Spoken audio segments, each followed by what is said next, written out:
into the windshield and its head just comes off. Outrage level 10, which is bizarre. I don't know what to say about this. I think that he should be much more of an anti-hero, and I think it needs a little bit more violence. Like, generally, no one cares what you have to think. It's interesting of what could inspire people, like, during this really weird time that we're in.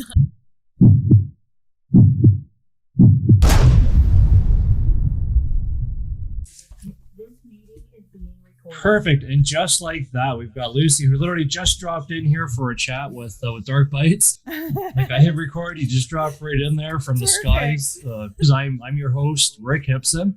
Of course, everybody is here for you, my guest, Lucy Leitner. So Lucy, I really appreciate you being here today. So it's going to be pretty awesome. So I've been really enjoying the podcast that I've been watching you with.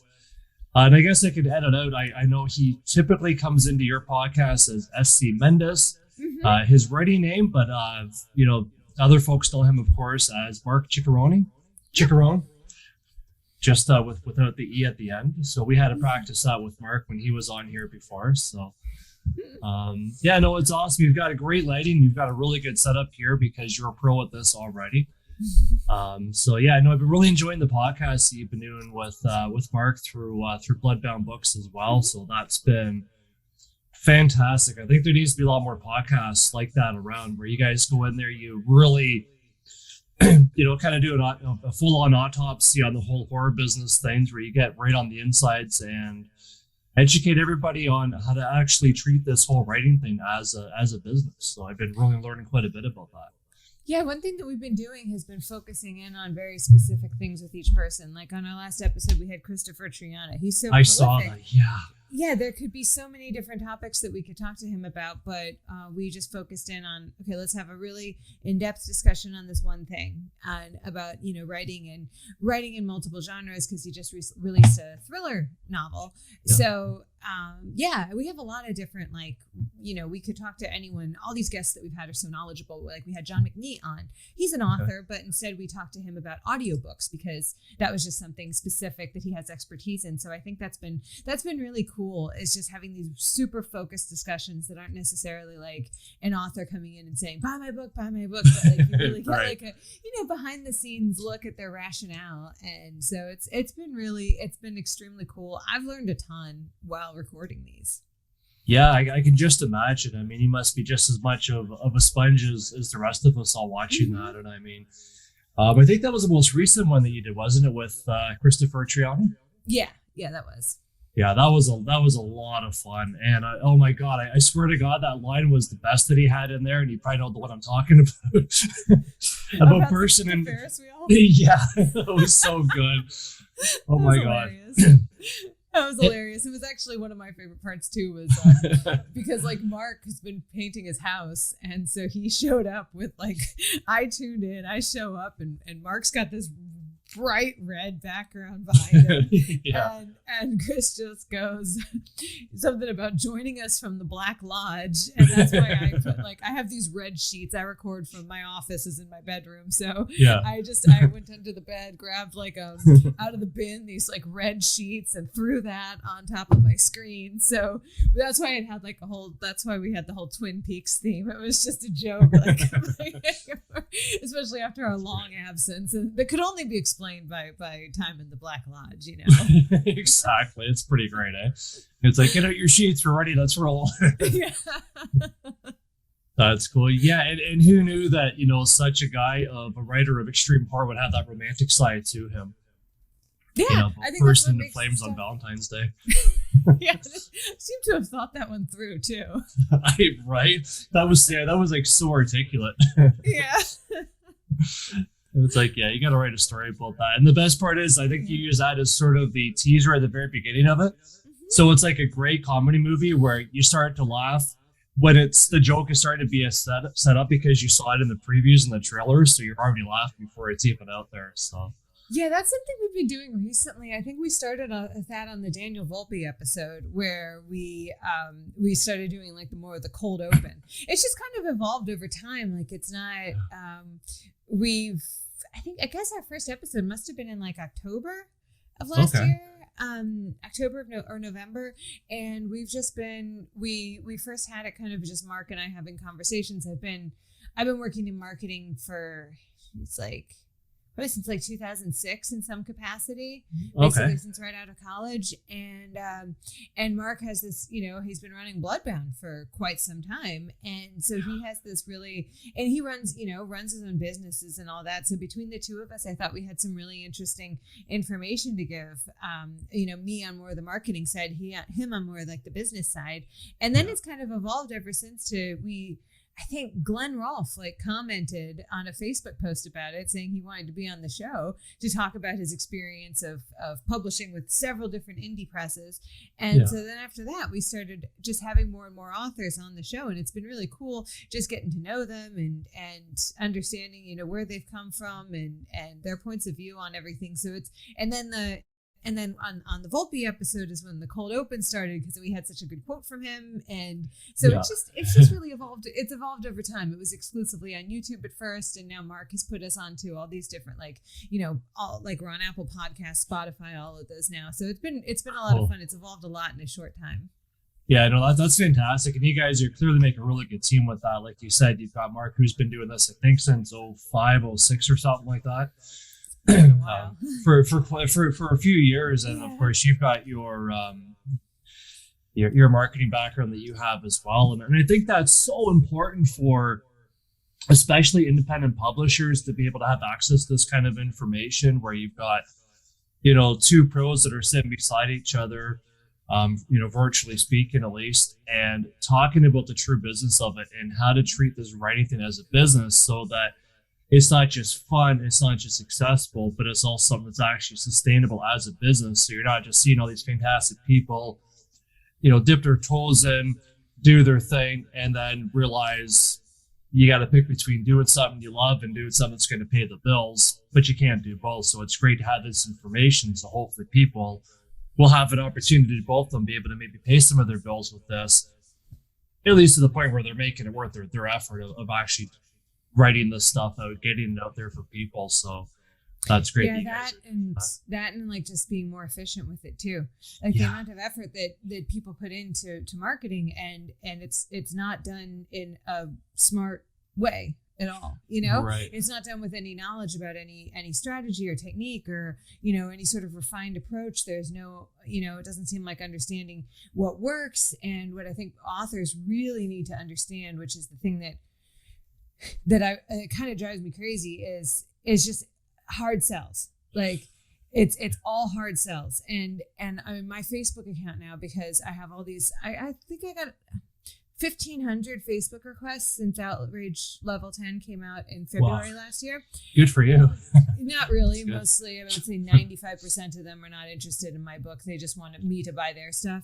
So gotcha. I haven't approved a lot of them, but the ones that are, my Facebook feed, my friends are buried, because it's all under people posting screenshots of their Goodreads reviews, and which they that's. In marketing, that's a sales pitch. We use that as Facebook ads. Like, we'll find a great review for some of the products that I work in, and that's a Facebook ad. An ad is a hard sell. It's not, there's some people that do it really well. Like, we had Mona Kabani on our show. I don't know if she has background in marketing, but she's like a master of just, Oh, right. I read that one. Yeah. Yeah. Or I watched that one rather. Okay. Yeah, she's got that fantastic morality and horror Instagram account, where she is a very, involved member of the community, and people buy her books because they like her. And she's they see her reviews, and she's very thoughtful and insightful. So you think if someone thinks about horror that way, she probably thinks about that. I mean, it's down to her name. Like, her name, Morality and Horror, is about the themes that she explores in her books. So if you're interested in that, you're probably going to be interested in what she writes about. And so it's just trying to highlight people like her, so other people can learn, who might not have marketing savvy, is this is a great Instagram account. This is what, this is how you have an engaged community, where you're not selling and selling and selling to people all the time. And I know that the authors don't like selling, but they don't really know how to not do that. So, because they're not marketing professionals, and it's a really hard thing to do, to, if you want to just write, it's a whole different skill set. So it really is. Yeah. I mean, I'm sure same thing. You can think of all kinds of fantastic writers that should be on these bestsellers lists, but outside of a very tight niche group of people, nobody's ever heard of them. Yeah. And these guys, I don't want to say, they're the Stephen Kings of the world or the Clive Barkers of the world, whatever, but their writing, as far as I'm concerned, is right up there. But there's that business side of it that they just haven't mastered because it's uncomfortable. And I mean, I've been in sales for a pretty long time as well, but then marketing something you've actually written is a totally different ballgame. Totally different animal. I would so much rather work for other people and market other people's products than my own. Exactly, because you can handle those notes. It's like, all right, whatever. I've got a list of 1,000 more people that I got to call. There's a bunch that are going to, and then you got the laws of averages as opposed to yourself, where, every little note just takes that little tiny piece of your soul, and so it's definitely a tough gig when it's your own stuff that you're marketing. Yeah, and it's interesting too, like working at ad agencies, and you have to we've done like full on like rebranding projects and like bringing products to market and everything, and writing things. Like I've been responsible for helping write or writing myself, positioning statements for a new product in something like a nonprofit automotive engineering society, things I have no expertise in whatsoever, like no background in this, but something like that, like I'll be able to figure out, they can give me a list of features and I'll be able to extract benefits from that and be able to inform a positioning statement for what really about this product or service makes it different. But that's so hard when you're dealing with yourself. Like, I feel like, okay, I can look at this. Like, I don't have any knowledge about the automotive industry, like at large, but I can go in to that company, ask the right people the right questions and get them to tell me what makes it different, and then be able to write this. But like, when it comes to marketing something like, I don't know, Outrage level 10, which is bizarre. I don't know what to say about this. It's so much harder. Maybe I should get someone else to do it for me. Which is funny, right? Because, here you are the expert and it's like, but it's too close to home. It's like, okay, marketing my own books. I can't get that close to it. It's tough. And you find it a lot when dealing with coming from an agency perspective, dealing with the in-house marketing team as well, where they can be too close to it. So it's not even something that that's that personal that they created by themselves, the book or something, but they're on a team and they see it from this little from this insular perspective. And it's very common with it that you'll have to have someone who's almost impartial, not involved, coming from an agency that they've got 19 other clients that they're working on, and this is just one of them, and you'll be able to have a much more clear perspective on it. So if that's the case, from what I've seen from companies, it's definitely the case for authors. It's hard. It really is, and that definitely was very loud and clear to me about a year ago, last year, or something like that. The pandemic, I swear, it warps all time and existence. But I know I was on the other side of it too, where I decided, long story short, I put together a book of reviews and interviews and stuff that I've done over the years. And what a different animal. I mean, I've been doing this for almost 20 years, being on the other side of things, helping to cover people and essentially promote people's work. But then, like you said, doing it yourself, the marketing side of that and the distribution side of my book was a hot disaster. I learned so much of what not to do from that experience. Yeah, it's really tough. I mean, just the amount of things. I mean, that's why I have no desire to be to do self-publishing at all. Just because then you're missing all these other perspectives coming in without paying for them. If I'm working with Bloodbound and everything, I'll just Mark can write what he thinks of it, and then oh, that's great, that's what that makes a lot more sense. This is a way to bring it to Mark. I'm done with it. I'll write the book, but and then do marketing for something else. Absolutely. Well, that was one of the big things that were spotlighted, and again, one of the other awesome podcasts that you did with Mark was the differences between self-publishing and having somebody else do it for you in the indie publishing. Thank you. I'm still working on my coffee. And it was awesome because it's gotten the self-publishing thing does have such a stigma attached to it. But I love how you guys break it down to the point where there really are pros and cons to both sides of that fence. And it really is just a matter of what's your personality about, what's important to you, what do you want to focus on. There's no right or wrong thing. It's just a matter of what's going to fit you better and what your goals are. And I thought that was pretty awesome because it really did touch on a lot of really positive things on both sides of the fence, where it kind of got rid of all the BS about it and it's just made it what's going to fit well for you, for your project. Maybe you can do different things for different projects, and dabble in it a little bit. So I thought that was really cool, having those different perspectives. Yeah, I learned a ton from that one. That was actually our first one. Was it? Okay. A lot of people really liked that discussion.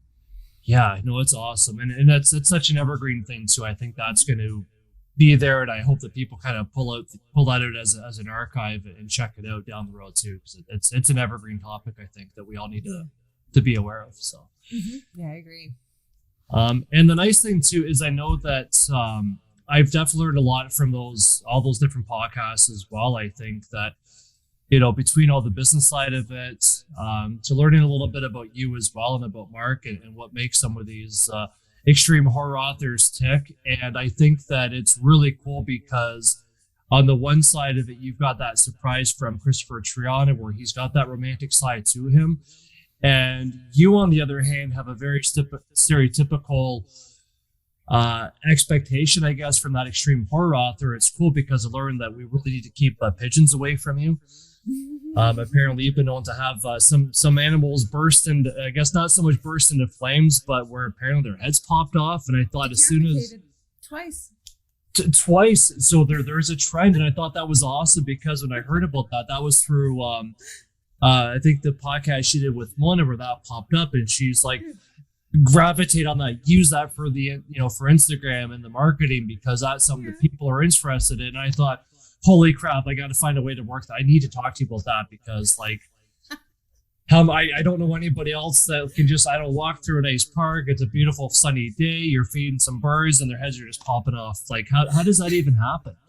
So the first time it happened, I was 17. So this is in the year 2000. I was driving with a friend of mine and in my neighborhood in Arlington, Virginia, and we're going down this hill and all of a sudden, and to set the scene as well, when I was in high school, my car, keep in mind, this is 2000, and I got my driver's license in 1999, and my car was a 1978 Toyota Corolla, hatchback. Nice. And yeah, my dad had driven that thing across country. They bought it new, but in 1978. So the car was 21 years old when I was 16.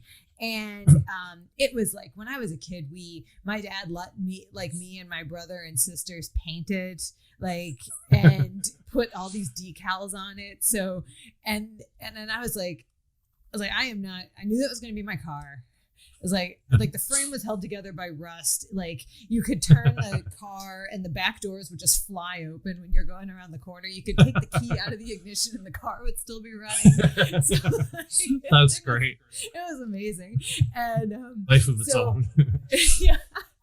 So before I got it, it's I am not driving this thing. It's black. My brother had put a flaming tiger's head on a decal on the hood. It's I am not driving this. This is humiliating. It was Uncle Buck's car or something. So I was forget cigarette packages. That's one giant warning label right there. Yeah. So I was so we're getting this thing painted. So my dad, we paid $100 at Earl Scheib, which exceeded the value of the car, and we got it painted magenta. So it was this magenta car, and the wheels, it didn't have hubcaps or anything. The wheels, we left this gold spray paint on that I had done when I was 9 years old, but they didn't. They were we can't peel the decals off because it will just take the original paint off. So they was just painted over these decals so you could see the outlines of all the decals. And I got furry zebra print seats and everything for the inside. It was the most ridiculous car. Yeah, everyone around knew it. It was And so like I'm making the best of it. This is my car. So we're driving in that, me and my friend, and all of a sudden we're coming down this little hill, and this pigeon just flies into the windshield, and its head just comes off, and this body is laying on the hood of the magenta car with its wings outstretched, and I'm like swerving all over the road. My friend Caitlin is just screaming her head off in the passenger seat, and I'm like flicking on the windshield wipers because you don't know what to do. Finally, the thing comes off. We have to like pull the car over. So my youngest sister was 8 at the time, and so I was telling this story, and it disturbed her so much that like for years, and I'll still do it. She's 30 now, and I'll still do it to her, where I'll start telling the story, but like disguise the beginning. So all of a sudden the pigeon comes up with its head popping off, and it's like the punchline. And she'll just like, no. And my other sister, Wendy, she went to WashU for art school, and for some sort of project there, she had to make like a cartoon of like a several frame cartoon. So she illustrated that. So somewhere there is like a 4-frame like comic book type of recreation of this. Oh, that's great. It's pretty amazing. And then was like a little quick flip book or something, or no? It's just 4. It's just like a single frame. I gotta find it. It's somewhere at my parents' house. Please do. Yeah, it was pretty fantastic. The story has become like a life of its own. And then the crazy thing was, I was walking through my neighborhood. Must have been in like 2017. And I hear this like fluttering overhead, and there's all these pigeons on like the telephone wires and everything. And then all of a sudden there's like this spastic like flapping of wings, a sound, and then a thud, and then blood everywhere. And this stupid pigeon had flown at like top speed directly into a telephone wire, cut its own head off. The head's over there, the body's over there. There's all this blood on the street. Like, and then there's no one around. It's just me. So twice. That's incredible. Every 17 years, like that's right. That was the money shot promo thing. I don't even know what you call this stuff. That is fantastic. Yep. So that's the pigeon story. Wow, that's great. So you're doing, and when did this happen exactly? When is the due date for the next exploding pigeon? It should be in 2034. 2034. Okay. Yeah, I'm gonna be pretty vigilant about that. I'll have my guard up whenever I see pigeons in 2034. How do you prepare for that? Like tinfoil hats, body shield. Like a poncho or something. Yeah, exactly. Stay away from parks. Yeah. It does. I mean, it sounds like they're going to get you no matter what. So. I know. One time I was in a car. One time I was leaving like a pool. I mean, yeah. It's going to get you. That's awesome. I think so. You're claim to fame. Yeah. So I guess the only real question to ask about that is why you haven't written the story about that, because that sells itself. I know. I was thinking of it as something where like the decapitating pigeons are like a harbinger of something that's coming. It'll take a while, but it'll be incorporated into something eventually. Yeah, exactly. Like, was there any other significant life event that was happening? I mean, it sounds like that car itself is one giant mobile life event. Yeah, that car was fun. That car, I mean, that makes sense. That car would be hit by a headless pigeon. So exactly. It sounds like it would probably put the value up. I mean, that's a story now. That had at least 10% to its value. It might have been because the frame was held together by rust and the alignment was off, so you couldn't fix the alignment, because then you'd have to break the rust, and then so the car would just like drift to the right. So maybe if the car hadn't had that like nice drift from the alignment, maybe never would have hit the pigeon. Yeah, that the pigeon might have had some suicidal tendencies that day and saw this vehicle, and it's like that screams tragic death. That's my life is now complete. I feel drawn to this now. But the out in the open, getting out of a pool on the telephone wire, that's just weird. That was bizarre. Yeah. That was one of the dumbest things I've ever seen. That was a stupid pigeon. That pigeon had it coming. That's awesome. Yeah. So speaking of this, I guess I mean, as much as I like to say that, you know, exploding pigeon heads are what brought us together, made me think I've got to have Lucy on my podcast, so this is perfect. It's actually Rage that brought us together, so that's really cool. So I know that was one of the things that Mark talked about when I had a chat with him. Is, I mean, Mark's been fantastic. I mean, I love this community. It's just a community bringing people together. Birds notwithstanding, is that it is really such a loving, giving, generous community. So of course Mark said, hey, this is great. If I throw some names at you, would be interested in talking to some other people, because of course he talked about blood bank books, all the incredible writers that are a part of that. Christopher Triani is of course one of them. Neil Gaiman, of all those people, are part of that as well, which is super cool. But most importantly, of course, again, it is yourself, Lucy Leitner, that's going to be a part of that. So he put me in touch with you. Thank you for being one of the first people to jump out and say, hey, how you doing? This is me, kind of thing. And he hooked me up with your book.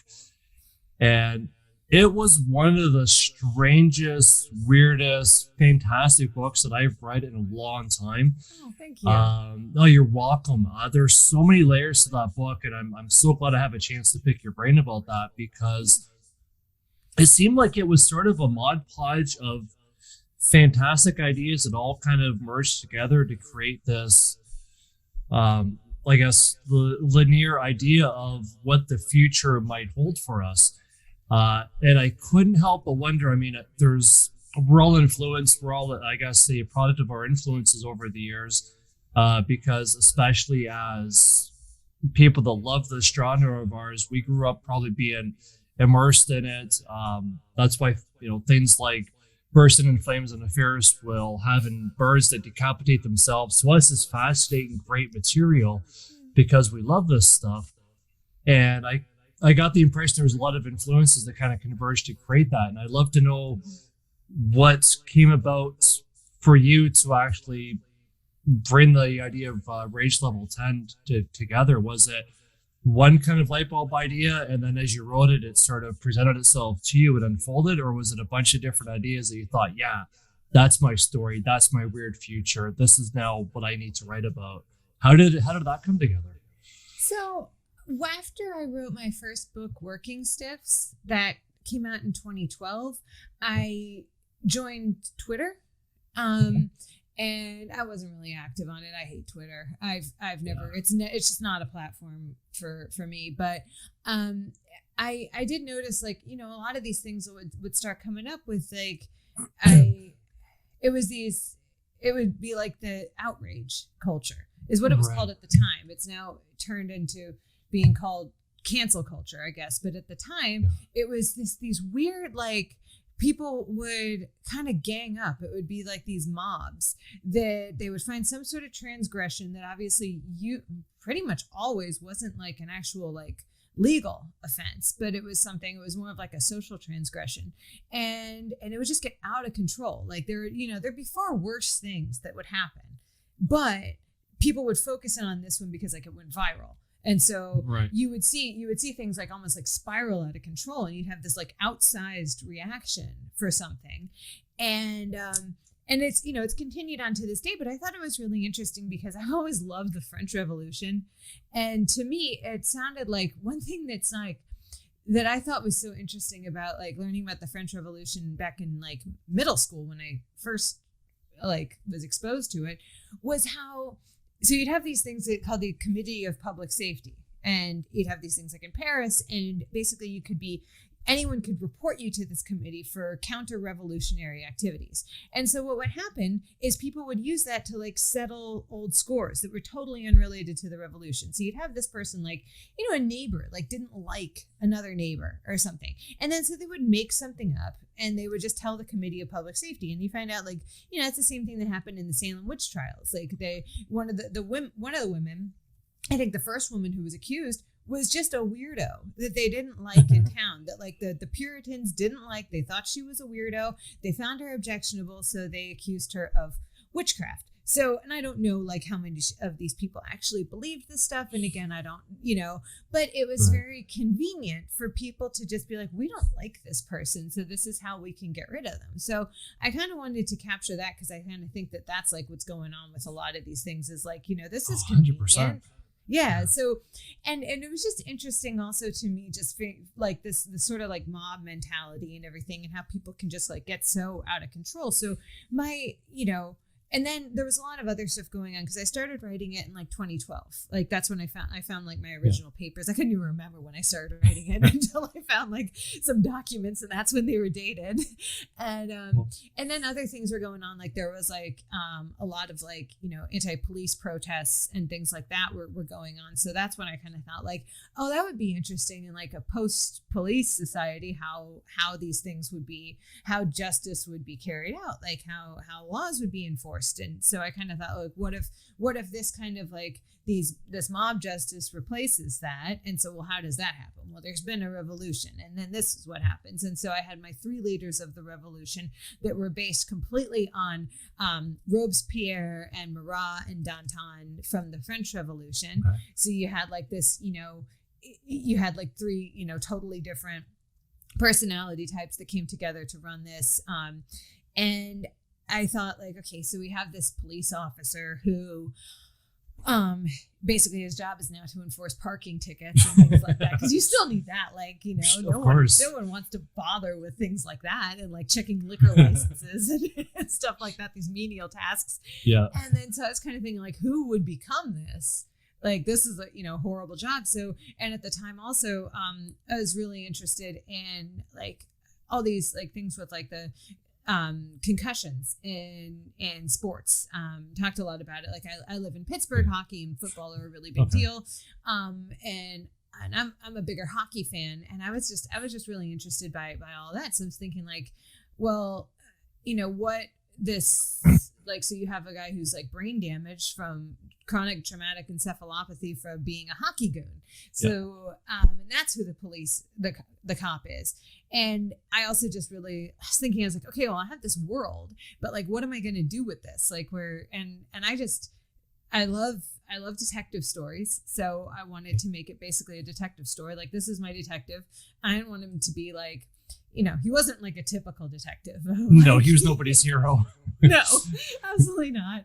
And that was actually something pretty interesting. He was a little bit nicer in my original draft, in my first draft of it. But, and then I always thought this was really cool. There was, just about the idea of having someone else's memories. So basically he stumbles into this mystery that he needs to solve, which is like goes way, way, way back into the, time of the revolution.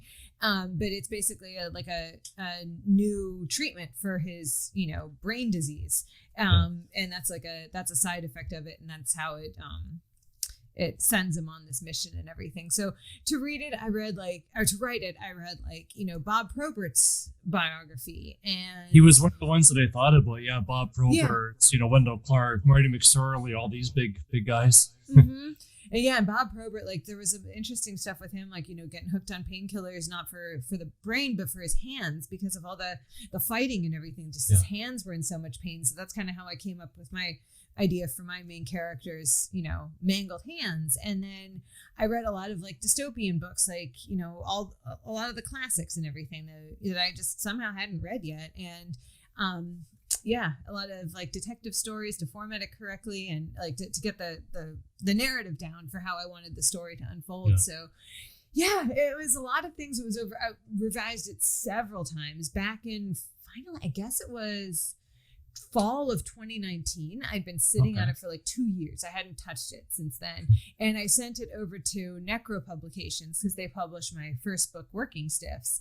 And then Dave Barnett read it and sent me some feedback a couple months later and said, I think that he should be much more of an anti-hero, and I think it needs a little bit more violence. So he's like, you can also make it longer. So I added 80 pages in about 3 weeks. After sitting on this book for months, I rewrote the whole thing in 3 weeks at the beginning of 2020. And this is before the pandemic. So I had other things that I was supposed to be doing. You had a life back then. I know. So I rewrote it. I made him much more of an anti-hero. I added some of the things, like I made him more suicidal. That wasn't in the original part in the original book. So so I made him much more violent, and I added a lot. I fixed some plot holes, and then Dave accepted it in spring of 2020, and for a February of 2021 release date, had a long lead time. And then Dave Barnett was killed in a car accident about 3 days after Outrage was released. Oh no. Yeah, which is really awful. And so that whole thing was just really, really sad. And and then we republished it in November with Bloodbound. Get it out there. It didn't really, do anything with the, the publishing house basically went out of business right after it was put on Amazon. Yeah, and that's and I do like that fact that you with the main character with Mason there, how he did have that suicidal part, and it's interesting that wasn't in the original, because I thought that was, it almost gave you something to cheer for him about. Because it's like, here he is, his big thing was he was a protector, he was a goon on the ice because it was always about protecting his teammates. Mm-hmm. And there's a lot of, so-called, goons in the hockey world that's exactly what they do. Yeah. That's why people love them. One of the reasons they love them.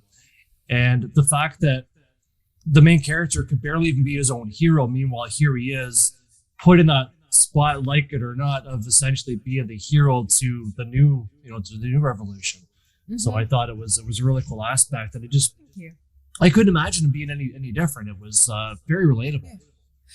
It was so much better after Dave's feedback. Like it changed it completely, and it made the book so much better. That's why I hadn't sent it along, because I was just like, I wasn't really happy with how it was, then but adding all these other elements of making it, I guess, more brutal, much darker.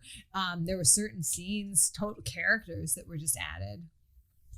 Well, yeah, and I love the it's interesting too that you mentioned that you did read a lot of dystopian stuff in there, because and I'll be curious if a lot of other people maybe make this parallel line the way that I did, is through it all, it had a real sense of Ray Bradbury's Fahrenheit 451, where there were similarities where, of course, 451 is all about the repression of ideas, and God forbid anybody gets the ideas other than what the government imposed ideas are, and that's just the way it is. And books and new ideas, we have to do away with all that, because this is how you need to think as our new society.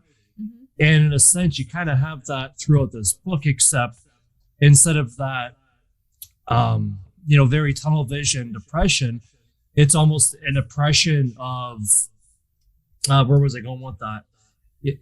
Where it's like having that, the oppression of the people, and having that government interference. Mm-hmm. And it's almost, I guess the oppression in a sense is the control over that, where there's no borders, there's no boundaries for all these people's crazy ideas, and it's all about, like you said before, the mob mentality. Mm-hmm. And it's just absolutely ballooned, and it's all about social media and the next big thing for people to get attached to. Yeah, and the one thing I was also thinking about it, like going the whole way through and everything, because it is like about the mob mentality, but there is also, and I wanted to make sure this was in there, that like the people still don't have control. Whether they think they have their elite overlords or not, they don't. They never do.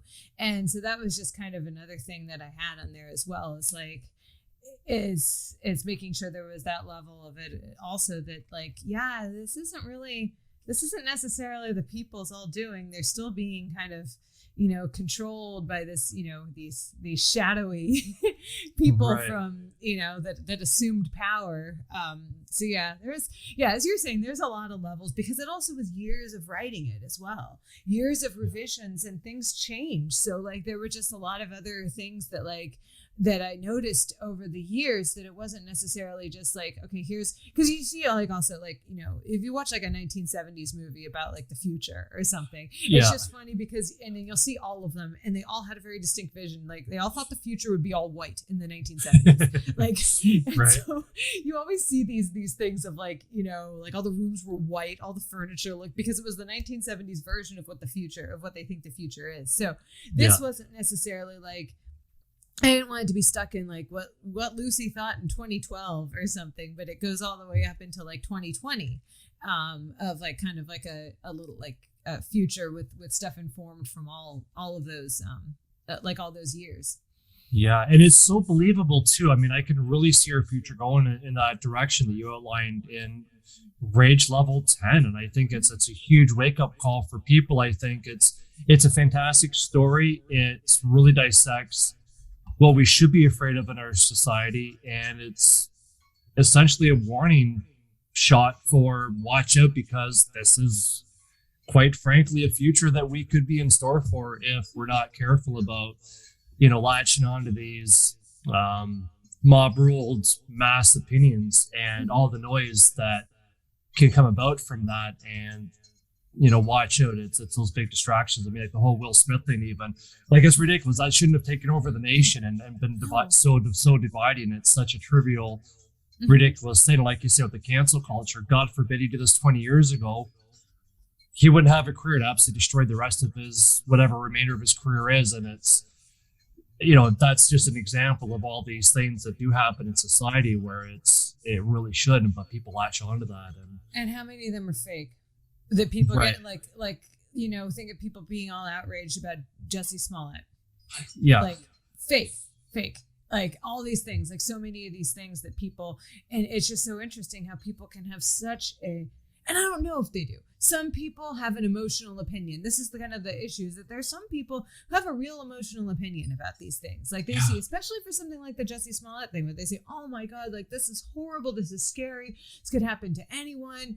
And then you have these other people who just echo it because they want to be seen as people who care. And so I think that's why these things also spiral out of control. And you feel bad for the people that have a legitimate emotional response, you know? Absolutely. Like that's well-intentioned. That's something they can't help. And it sucks that these things like that, you know, things like this like affect them and everything, especially when they're fake. And but then you have the other people, the grandstanding people who will just go along with it in order to basically like, you know, sell themselves as a brand who has empathy, and because everyone's a brand now, that there's, you know, that everyone has a social media profile. If you're on TikTok, you're a brand. And there's no getting away from that. Yeah. So you have to have, so people think of it like, you know, like a company in the past would think about how, okay, well, this happened, we have to issue a statement. It's like, well, and people seem to think that they have to issue statements as well. And like you don't, like generally no one cares what you have to think, like what you think about these things. Like but no one's like looking to you for a statement usually, but people do. And I think that's how these things also spiral out of control, because people feel this pressure that they have to say something, that they have to be on the right side. And it's really fascinating. I'm just in general interested by, you know, people's behavior, especially like on social media.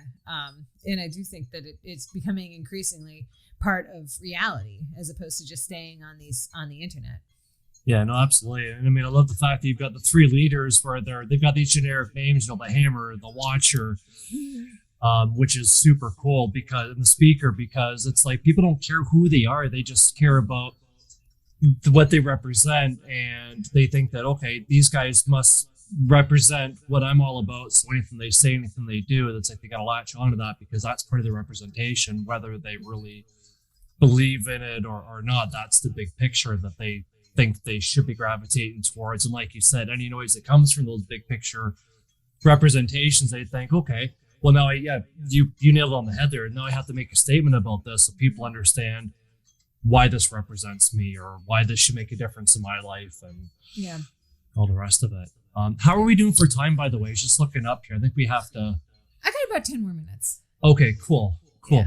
So is there anything in particular regarding that story then? I mean, I know we talked quite a bit about it and what it represents to you, but what are you hoping that people do ultimately take away from that? Oh yeah, I just hope that they kind of like that they get what you got out of it. You know, that they understood what it meant, and that they understood that it was based on social media and behaviors, and that maybe it was like, you know, some cause for reflection and saying like, yeah, this is like, I mean, this is just reality, but like exaggerated. You know, it's our current behavior taking to the ridiculous extreme. Yeah, perfect. And extremism is definitely all the way through our society and well represented in that book. And I appreciate it too. You also did send me over the other short story as well. That's actually going to be, I know we talked about this very briefly before regarding the blood bank books. Did you want to give a shout out regarding that as well? Because I thought it was so cool. It was so different than Rage Level 10 and had to do with monsters. And I kind of got the impression that the future for Lucy Leitner is very weird and strange and monstrous, and we better get ready for it. What do you what else can you tell us about that story? Yeah, so this the future one, of Lucy. It's called The Sky is Full of Snake Wolves, or they say the sky is full of snake wolves. That's the title. Just a note on that, a snake wolf is a word that my mom used a couple years ago to describe a dried up pear that she found under my sister's refrigerator when she was helping my sister move out of her apartment. So my mom makes up a lot of really wonderful words like snake wolf. I was wondering where that came from. Yep, that's from my mom. So. Fermented pear, I wouldn't have guessed. No, an old shriveled up pear. To her, it looked like a snake wolf, whatever that is. So, that's awesome. Yeah. So basically, I was walking around in like this spring of 2020 in my neighborhood, when everything was closed. We were in Pittsburg. We were under, I don't know what we were, shelter in place, stay at home orders. No one ever knew what exactly that meant. But to me, it didn't mean that I couldn't take walks alone in my neighborhood. So I was walking alone in my neighborhood and there was like no one else out. Like everyone was inside. I just thought like, this is so weird. Like, you know, and it just got me thinking like of what people would do to be safe at all costs, and whether or not they would critically evaluate what they were doing and if it made any sense. Because, you know, from the start, we knew that COVID wasn't an airborne toxic event. So what was the use of going outside alone and walking in fresh air, which helps you get vitamin D? So like, I didn't understand that at all. So I was still taking my walks. I take a walk every day. Sure. We have like the least sunny days in the whole country in Pittsburgh. So just anytime that there's any sun out, I'm going outside. There's still vitamin D out there. It's still good for you, apparently.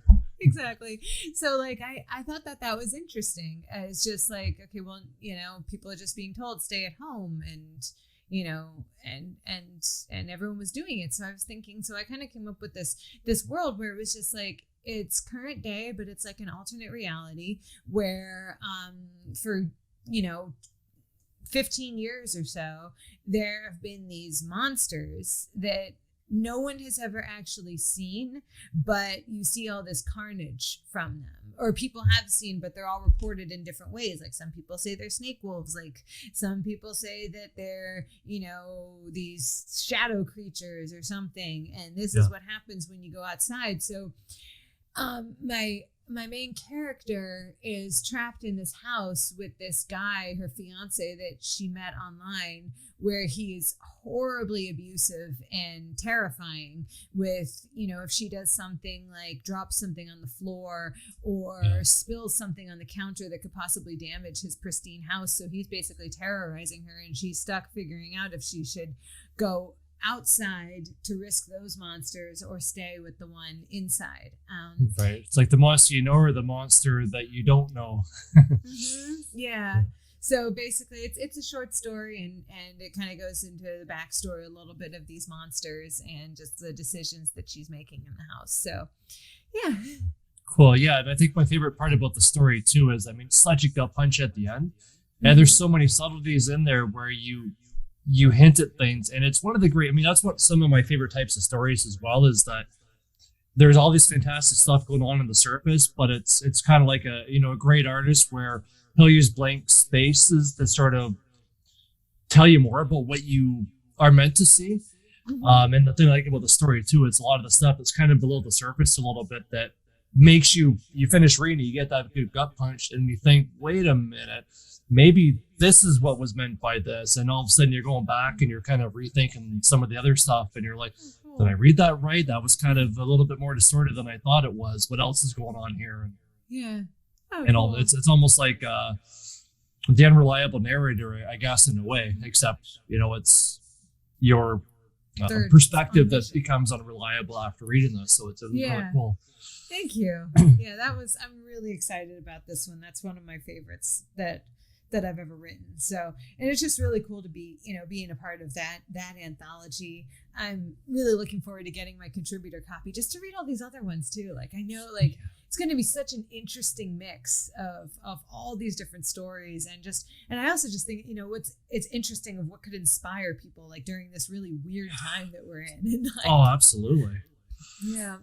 Yeah. And when does this collection come out? Do you have an actual date? It actually came out early. It came out last Friday, so Friday the 13th. So it's on Amazon. It's on the Bloodbound Books site. You can order it from there. Okay. I think on the Etsy store they have like that actual signed copies of it being sold that way. Okay. But yeah, it's on Amazon now. My parents got 10 copies delivered. That's awesome. Yeah. But yeah, so it's up there now. I haven't gotten my contributor copy quite yet because Amazon likes to take forever to send those out to everyone. So I haven't started reading yet, but I'm hopeful that very soon. And that is fantastic. A couple good charities, so it's really cool. It does, yeah. Thanks for mentioning that, and I'll post a link to the, of course, to the order link and everything else as well, so people can get educated on the charity. I mean, there's such great charities as well. Mm-hmm. Helps out folks with reading, and then the other charity as well that helps out displaced families, and such. It's such good. Mm-hmm. You can get the crap scared out of you with all this great, extreme, weird fiction, and help people as well. So it's. Mm-hmm. It's a really wonderful mix that everybody came together to do. Yeah. I'm really excited about it. It's really, really good causes, solid collection of authors, really solid editing and everything, and just the way it was put together. So it's a really cool project. Yeah, absolutely. And again, thank you very much, Lucy. I know that you've got some other stuff that you have to do as well. So I really appreciate your flexibility and jumping on here and taking a chance to chat with me and everybody else that's watching. So thank you very, very much for that and giving us some insight into your process and your weird future and your weird life of headless pigeons. Exactly. Yeah, I love it. So extreme horror, it's pretty much the only way for you, it sounds like. So you got to get this stuff out of your system. And what else you can do with these pigeon stories? Right. So on that note, was there? Yeah, you're welcome. Was there anything else you wanted to leave us with, except beware of walks in the parks with you? Yeah, just watch, look up.